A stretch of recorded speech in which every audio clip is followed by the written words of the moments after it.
Now अब हम लोग स्टार्ट करते हैं बेटा नेक्स्ट क्वेश्चन की ओर आगे बढ़ते हैं। अगले क्वेश्चन की बात करें तो आंसर इसका हो गया सेकंड। बहुत प्यारा क्वेश्चन है, which of the following reaction is incorrect. Question है which of the following reaction is incorrect. 4 different reactions लिए हैं, आपको बताना है। पहला रिएक्शन जो है आपके सामने, पहले रिएक्शन को देखिए। एल्डिहाइड की रिएक्शन सोडियम बाइसल्फाइड के साथ कराई जा रही है। एल्डिहाइड या कीटोन, जनरली एल्डिहाइड लेते हैं and some ketone due to steric and electronic reason. Sodium bisulphide लिया तो अब सीधे फाइनल प्रोडक्ट पे जाते हैं क्योंकि आपको पूरा मैकेनिज्म पता है। तो बाइसल्फाइड एडिशन कंपाउंड का फॉर्मेशन होता है OSO2Na। ठीक है, चले साहब यहां बन गया OSO2Na। जानबूझकर मैंने क्वेश्चन दिया क्योंकि अगर हम आपसे बात करें तो बेटा ध्यान से समझना, हम यहां पर ऐसे भी लिखा है, आपके सामने लिखा हो सकता है आपने कुछ लोगों ने सोचा भी होगा, इसीलिए मुझे आपके सामने इसको लाना जरूरी था। यहां SO3Na पहले भी टेस्ट में क्वेश्चन में इस पर आधारित पूछ चुका हूं। मैंने कहा ना कि अभी अगर हम करंट सिचुएशन की बात करें, हिंदी एनसीईआरटी में ये बना हुआ है, इंग्लिश एनसीईआरटी में ये बना हुआ है। दिस इज रेफरेंस बुक में आपको मिलेगा SO3Na, आपके एनसीईआरटी में OSO2Na। तो आपको दोनों ध्यान में रखना पड़ेगा। मेरा पर्पस था वापस से आपका ध्यान यहां आकर्षित करना। कोई एक ही ऑप्शन में आएगा और रिसेंटली क्वेश्चन आया है नीट में ही आया है, उसमें OSO2Na करके ही पूछा गया था और आंसर करेक्ट था। तो ठीक है, ये हमारा आंसर सही है। बाकी इस पे बारे में आपको सब कुछ पता है। दूसरा है, जैसे कीटोन की रिएक्शन हमने कराई इथाइलिन ग्लाइकॉल के साथ, तो ये कीटोन की रिएक्शन हमने कराई ethylene glycol. This is the dihydric alcohol, there is a formation of ethylene glycol ketal, क्योंकि इथाइलिन ग्लाइकॉल से बन रहा है। This is the ethylene glycol, ये आपके सामने है इथाइलिन ग्लाइकॉल, और यहां पर है कीटोन। कीटोन की रिएक्शन हम डाइहाइड्रिक एल्कोहल के साथ करा रहे हैं। HCl गैस के प्रेजेंस में रिएक्शन फॉरवर्ड जाएगा और इथाइलिन ग्लाइकॉल कीटल का फॉर्मेशन होगा, साइक्लिक कीटल का फॉर्मेशन होगा एंड वाटर एलिमिनेट होगा। लेकिन अगर हमने डाइल्यूट HCl ले लिया तो रिएक्शन किधर चला जाएगा? बैकवर्ड। क्यों रे? क्योंकि यहां पर H2O हमें मिल रहा है, और अगर हमने डाइल्यूट फॉर्म में ले लिया तो H2O का कंसंट्रेशन बढ़ेगा और रिएक्शन किधर चला जाएगा? बनने वाले जो कीटल है इसका हाइड्रोलिसिस हो जाएगा और रिएक्शन वापस से पीछे चली जाएगी। क्वेश्चन कितना प्यारा यहां पे फ्रेम किया जा सकता है।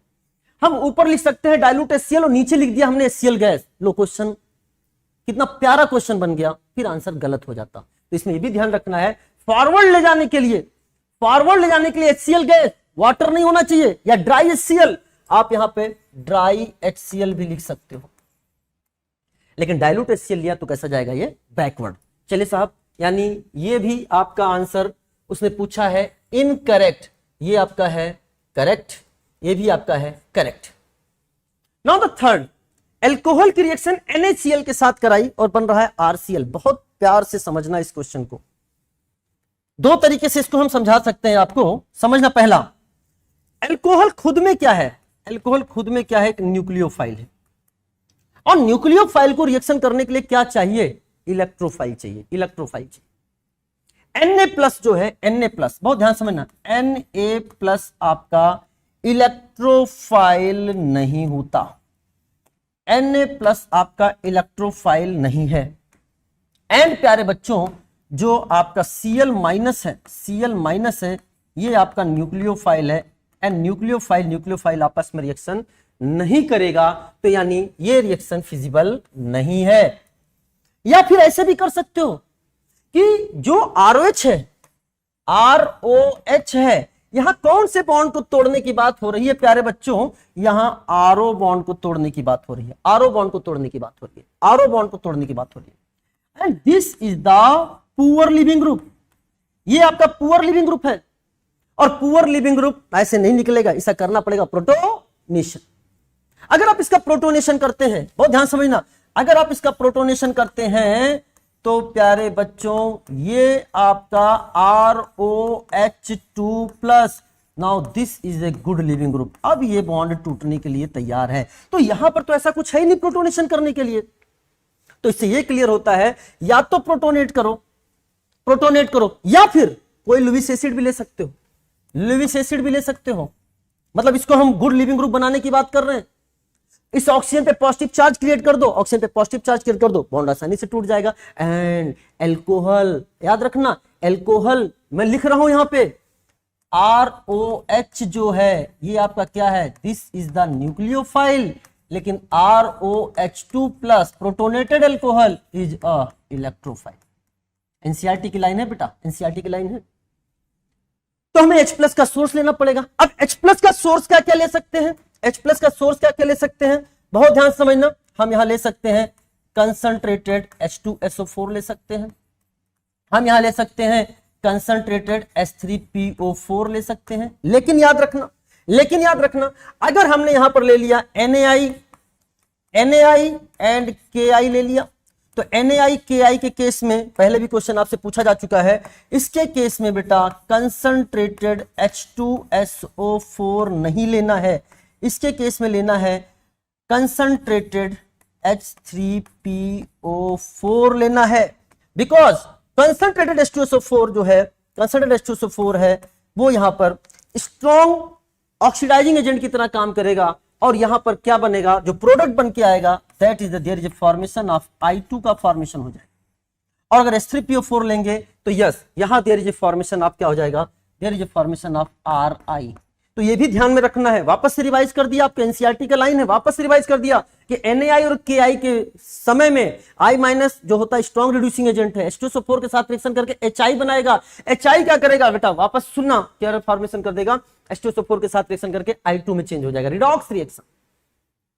इसलिए एनसीईआरटी लिखता है 95% आर्थोफॉस्फोरिक एसिड, ठीक है। तो यानी ये जो आपके सामने ये गलत है। नाउ द नेक्स्ट आपके सामने अगर बात करते हैं तो ये एल्डिहाइड की रिएक्शन अगर हमने प्राइमरी अमाइन के साथ कराया, and this is the NaER nucleophilic addition elimination reaction, यहां से ऑक्सीजन, यहां से H2 pH4 to 6 best pH 4.5 और यहां से वाटर निकल जाएगा। There is a formation of substituted imine का फॉर्मेशन है, रिवीजन भी करवाना था मुझे इसका आपका। और there is a formation of Schiff's base, इसे हम लोग सिप्स बेस के नाम से भी जानते हैं। तो आप देख सकते हैं ये आपके सामने अगर हमने एमाइन की रिएक्शन कराई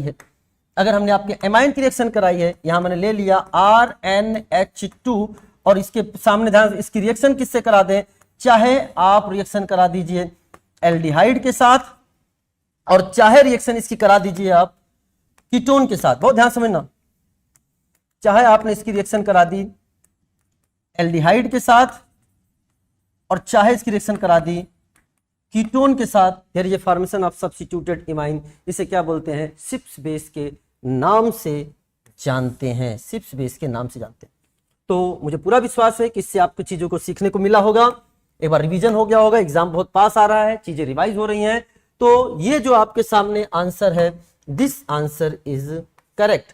तो उसने पूछा है इनकरेक्ट आंसर आपका है दैट इज द थर्ड। तो ये सारी चीजें भी कुछ आपको पता है। Match list 1 with list 2, question number 68, बहुत प्यारा क्वेश्चन है। ये क्वेश्चन जेईई मेंस में आया हुआ भी है, चीजें समझिए। लिस्ट 1 में दिया है test reagent observations and list 2 में एलिमेंट डिटेक्टेड। तो प्यारे बच्चों उसने बोला लेसाइन टेस्ट जैसे बोले ना वैसे आपके दिमाग में बन जाना चाहिए NSXP, मतलब nitrogen, sulphur, halogen and phosphorus का डिटेक्शन। तो ए का आंसर आपके सामने हो गया 3, ए का आंसर हो गया 3। देखिए ए का 3 होते ही आपके सामने 2 कट हो गया एंड 4 कट हो गया। आगे बढ़ते हैं। Copper 2 oxide that is cupric oxide. प्यारे बच्चों क्यूप्रिक ऑक्साइड की रिएक्शन अगर हम कराते हैं, हमारे सामने कार्बन कंटेनिंग या हाइड्रोजन कंटेनिंग कंपाउंड है, ऑर्गेनिक कंपाउंड है। तो कॉपर 2 ऑक्साइड यानी क्यूप्रिक ऑक्साइड के प्रेजेंस में कार्बन जो है वो ऑक्सीडाइज हो जाता है किसमें, CO2 में, और हाइड्रोजन किसमें हो जाता है, H2O में। अब कंफर्मेटरी टेस्ट के लिए क्या करते हैं, अगर मान लीजिए CO2 बना है और उसमें हम लाइम वाटर प्रवाहित करते हैं तो मिल्की सोल्यूशन बनता है। CaCO3 बनने के कारण मिल्की सोल्यूशन बना है यानी CO2 संपर्क में आया है, CO2 संपर्क में आया है यानी कार्बन की पहचान उसने कराया है। ठीक है, अगर हाइड्रोजन है तो वाटर के रूप में, एंड एनहाइड्रस कॉपर सल्फेट जो होता है, एनहाइड्रस कॉपर सल्फेट जो प्यारे बच्चों होता है, ये कलरलेस होता है या व्हाइट होता है। तो जब ये वाटर के संपर्क में आया तो कॉपर सल्फेट .5H2O बनने के कारण ब्लू कलर आता है।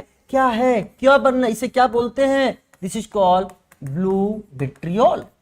यानी पानी संपर्क में आया है, H2O संपर्क में आया है, यानी कि हाइड्रोजन आया है, तो हाइड्रोजन का डिटेक्शन हो गया। यानी अकॉर्डिंग टू ऑप्शन जाएं तो कार्बन एंड हाइड्रोजन होना चाहिए। उसने क्या दे रखा है आपके सामने? That is the copper 2 oxide and देखिए ये कार्बन आ गया।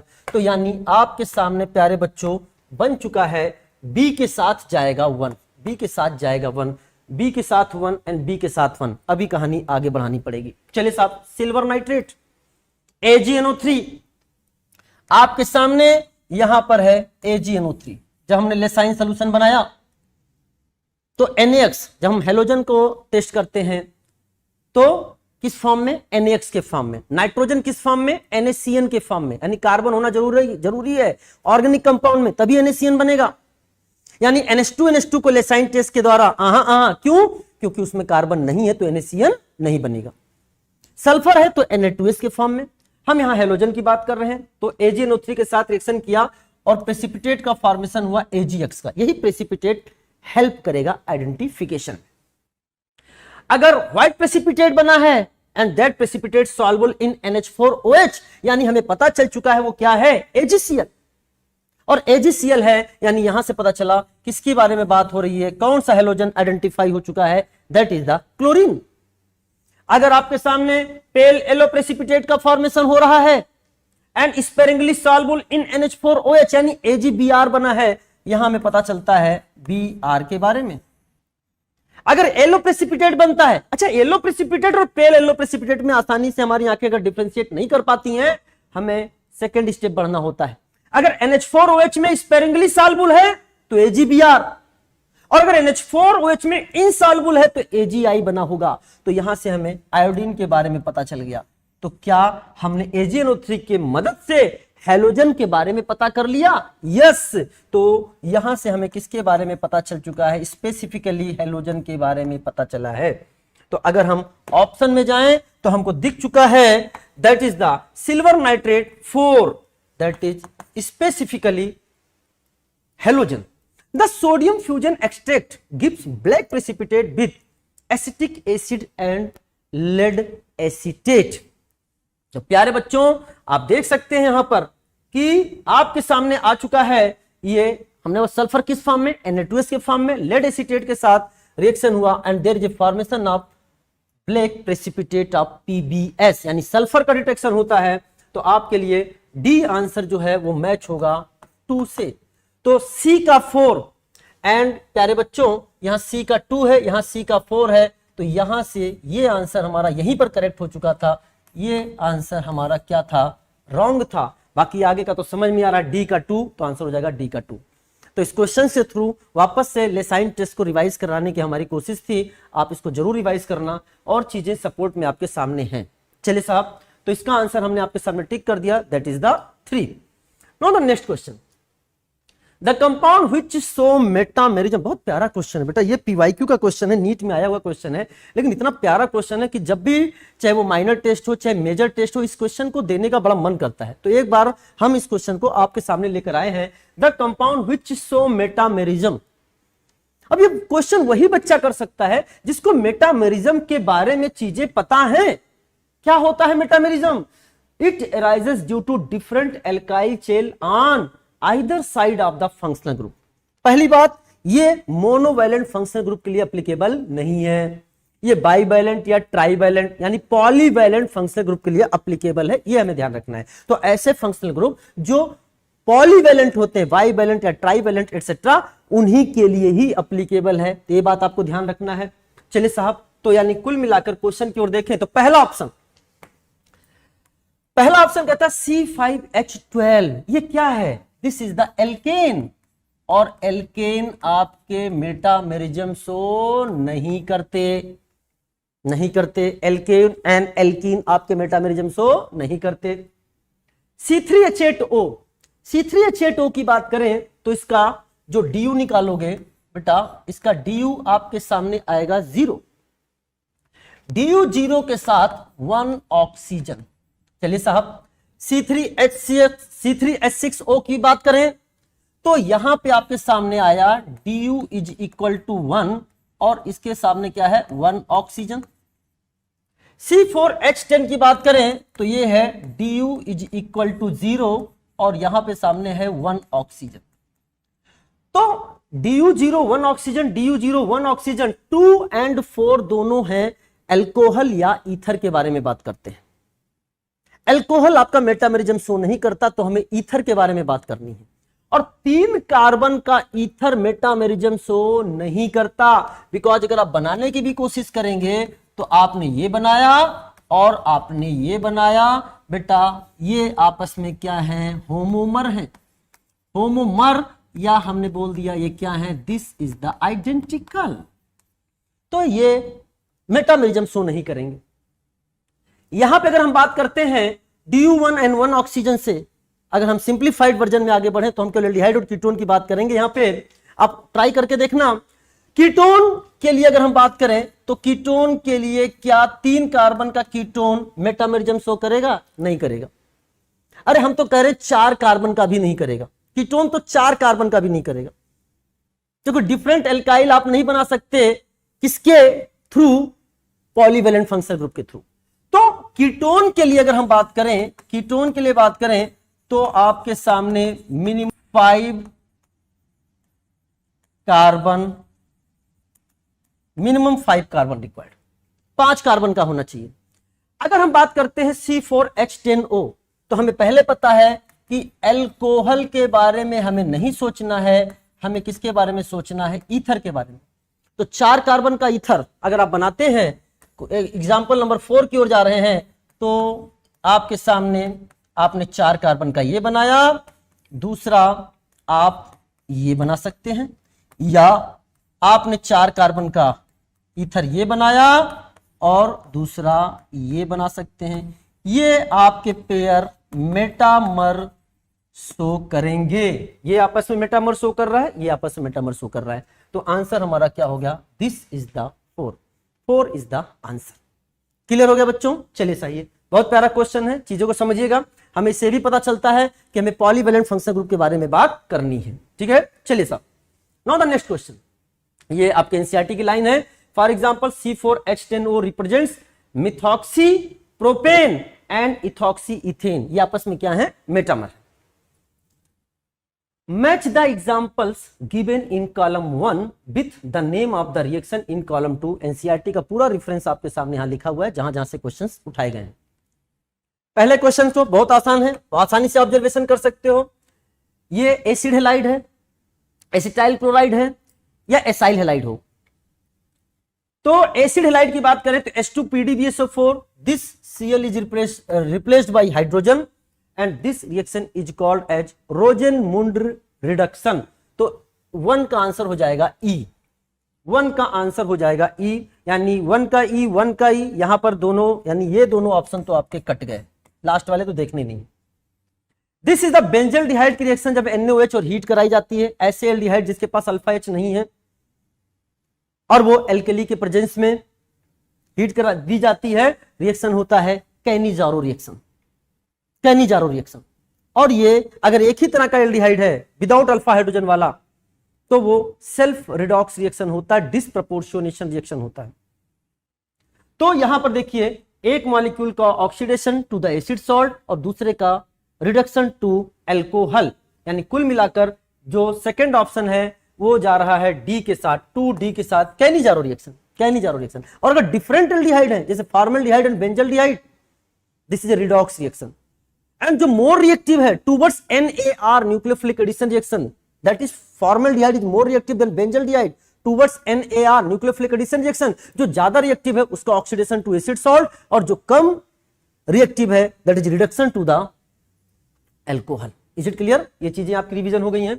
तो आंसर हो गया आपके सामने 2 का D। कहानी अभी भी कह रहा है आगे बढ़ना है, इतने से आंसर आने वाला नहीं है। चलिए साहब, नाउ थर्ड, बेंजीन की रिएक्शन जब हम एसिटाइल क्लोराइड के साथ करा रहे हैं, there is a formation of acetophenone. और ये AlCl3 के प्रेजेंस में जब हमने CH3COCl की रिएक्शन कराई, this is called Friedel craft reaction. और फ्रीडल क्राफ्ट रिएक्शन दो प्रकार के, Friedel craft alkylation and Friedel Crafts acylation. क्योंकि यहां एसाइलेशन हो रहा है, एसिटाइलेशन हो रहा है, this is the example of Friedel Crafts acylation. यानी 3 का आंसर हो गया आपका ए, और 3 का आंसर हो गया ए। अभी भी कहानी चल रही है, ई। हाँ ध्यान सुनना। अच्छा यहां पर आप देख सकते हैं, यहां 2 का सी दे रखा था और यहां 2 का डी दे रखा था, तो आंसर तो आपका यहीं पर आ चुका है, आंसर आपका यहीं पर आ चुका है, ठीक है ना। चलिए साहब, यानी ये भी हमने कहां से, यहीं से हमने इसको अलग कर दिया। Now the next reaction is, ये हमारे सामने कार्बोक्सिलिक एसिड है जिसके पास क्या है, अल्फा हाइड्रोजन। ऐसा कार्बोक्सिलिक एसिड जिसके पास कम से कम एक अल्फा एच हो, एक अल्फा एच हो, वो Br2 रेड फास्फोरस के प्रेजेंस में, या फिर यहां पर आपके सामने PbR3 भी लिख सकता है। वैसे ये बहुत फेमस रिएक्शन है, सेकंड स्टेप भी इन्वॉल्व होता है, इसमें लिखा नहीं है, लेकिन ना दे तो हमें अपने मन से मान लेना है। इसमें सबसे पहले हम ये लेते हैं एंड नंबर 2 पर हम लेते हैं यहां पे वाटर, ना लिखा हो तो भी आंसर देना है। तो हमें क्या होगा, जो इसका अल्फा हाइड्रोजन है रिप्लेस्ड बाई हेलोजन, Br2 है तो Br से, Cl2 है तो Cl से, और this reaction is called as, very good एकदम सही बना हुआ है, Hell Volhard Zelinsky reaction. Short form में इसे हम बोलते हैं HBZ रिएक्शन। यानी 4 का आंसर आपका हो गया बी। अब फिफ्थ, जब हम एसिटल्डिहाइड, ऐसा एल्डिहाइड या कीटोन जिसके पास अल्फा एच होता है, वो एल्डोल रिएक्शन देते हैं, एल्डोल रिएक्शन देते हैं। हीट दिया है, एल्डोल कंडेंसेशन, और एसिटल्डिहाइड का एल्डोल कंडेंसेशन प्रोडक्ट बन चुका है, एंड दिस इज कॉल्ड क्रोटेनल्डिहाइड। यहीं पर लिख लो बेटा, क्रोटेनल्डिहाइड भी आ सकता है एग्जाम में। तो फिफ्थ को हमने सी के साथ मैच किया, तो आपका आंसर हो गया EDABC, EDABC, answer is the one, answer is the one. तो बहुत सारे रिएक्शंस आपके यहां पर रिवाइज हुए होंगे। पेपर देखो, पेपर देखने में भले कैसा लगे, टफ लग रहा है, लेकिन देखो आंसर देखो, यहां 1 का ई, ठीक है, जैसे 2 का डी एंड 2 का सी, आंसर तो यहीं से आ चुका था, आंसर तो यहीं से आ चुका था, लेकिन पूरा एक रिवीजन है, हमने ऐसा बना दिया। हो सकता है ऐसा पेपर ना बने, वो अंत तक आपसे कोरिलेशन करवा ले, ठीक है। आप इस चीज को ध्यान से देखना। नाउ द नेक्स्ट क्वेश्चन आपके सामने आ रहा है, बहुत प्यारा क्वेश्चन है, बहुत प्यारा क्वेश्चन है, ये भी जेईई मेंस का आया हुआ क्वेश्चन है। कार्बोक्सिलिक एसिड की रिएक्शन X के साथ कराई जाती है, followed by H2HCl, then there is formation of alcohol. Alkene की रिएक्शन उसी X के साथ कराई जाती है, followed by H2NOH H2O2, then is a formation of alcohol. यहां भी एल्कोहल बना। आपको बताना है X क्या है, आपको बताना है X क्या है। अगर आप सेकंड वाले से स्टार्ट करते हो कि जब हम एल्कीन की रिएक्शन, ये हमारे सामने, दिस इज द एल्कीन की रिएक्शन, और यहां there is a formation of 1 degree alcohol, 1 degree alcohol. थोड़ा थोड़ा कुछ याद आ रहा है क्या? एकदम याद आया होगा सर, याद क्या आ रहा है? हम तो एग्जाम में सही करके आए हैं। एक्स क्या होगा?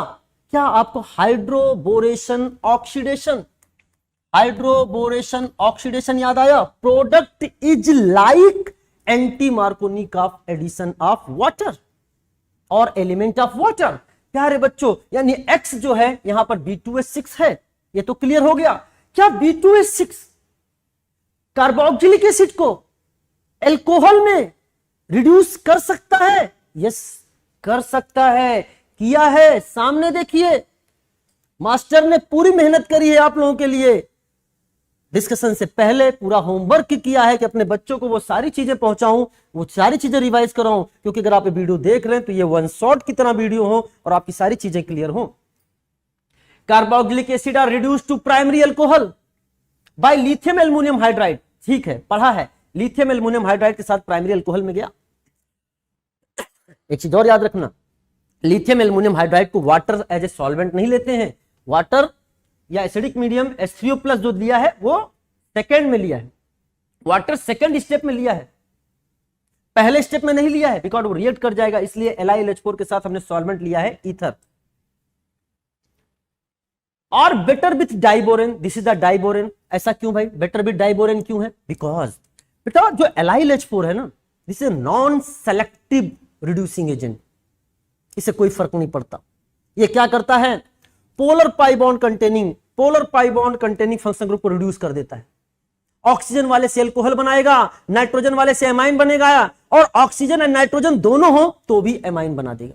ये कहता मुझे कोई फर्क नहीं पड़ता, मैं तो रिडक्शन करूंगा, स्ट्रॉन्ग रिड्यूसिंग एजेंट हूं मैं।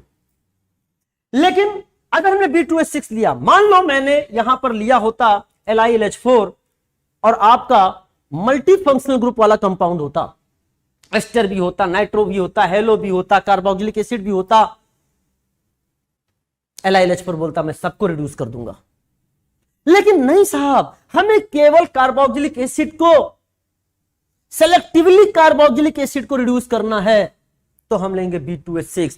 प्यारे बच्चों, B2H6 इनके साथ रिएक्शन नहीं करेगा, लेकिन कार्बोक्सिलिक एसिड को एल्कोहल में, तो बेटर हो गया ना। अगर हमें केवल टारगेट करना है कार्बोक्सिलिक एसिड को एल्कोहल में ले जाना है, तो B2H6 इज बेटर। इसलिए लिखा है better with diborane, because diborane does not easily reduce functional group such as ester, nitro, halo etcetera.